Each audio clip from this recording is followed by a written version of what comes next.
Hello, everyone. So I found more potential fraud when it comes to Blake Lively's businesses. Let's talk about some of these new businesses that I found issues with. And I also wanted to clarify something quickly. In all 50 states, businesses are required to register there if they have physical offices or if they have employees there. In addition, many states, including California, New York, and New Jersey, require businesses to register their DBA or doing business as name in those states where the business is operating. So Blake Lively was out of compliance with the other business we talked about, which was Blake Brown Beauty, which is the DBA for Family Hive LLC. She was required to register in California, New York, and New Jersey, where she has either physical offices or employees, but she is not registered there. She's only registered in Delaware, which is not correct.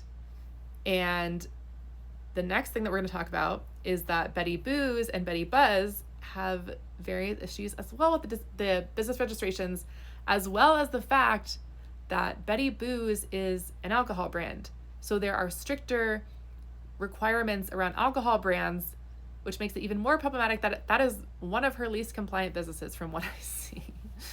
Okay, so Betty Buzz is registered in several states, New York and Delaware, but it's not registered in all of the states where she has employees. Showing this. Betty Boos, which is the more problematic brand, or a brand that could run into more issues because it's an alcohol brand, that is not registered in New York, California, and these other states where she has employees. So this is pretty problematic. And it is possible that these people could be classified as independent contractors, but their titles are not the appropriate titles for independent contractors. So if these people are independent contractors for her brand, they could be misclassified. So that could be another issue here that could be going on. So here are some of the potential consequences that could happen as a result of this. There could be civil penalties and fines. She could even incur fines daily for operating without authority, potentially. There could be an inability to sue or defend themselves in court in those states. There could be various back registration fees and penalties owed. This could have been an attempt to dodge payroll taxes, especially in states that are expensive to operate in, like California and New York. So there could be back taxes and things owed. Also, there could be workers who could bring lawsuits because there may be issues with lack of workers' comp, unemployment insurance, and benefits obligations.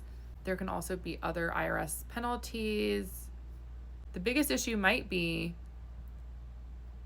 issues with the alcohol registration, the alcohol business registration. Alcohol producers, importers, and distributors need permits. And if the operating entity, which is Betty Boos OpCo LLC, is different from the trademark holder, Betty Buzz LLC, for instance, and the permits don't line up, those could be false filings, to my knowledge. Permits can be revoked or suspended. Product can be seized. Also, states require alcohol sellers and distributors to be registered.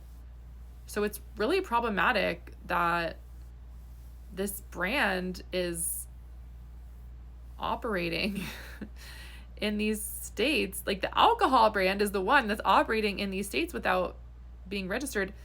The states could revoke or suspend various licenses, impose fines, and block distribution in that state. Alcohol is very highly regulated.